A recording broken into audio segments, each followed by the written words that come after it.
烏雲尋母，負薪求生。戰30係上一個作品嘅外傳故事，有啲上一集嘅角色都會再一次出現。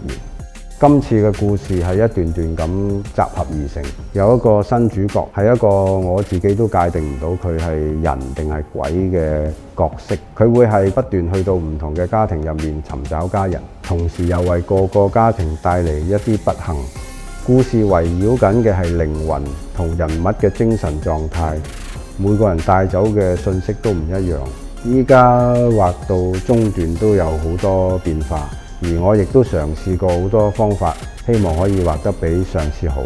所以到最後都係發現順住個故事去畫係最好。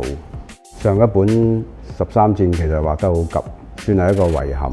所以今次作品可以放慢啲，想呈現最好嘅俾讀者睇。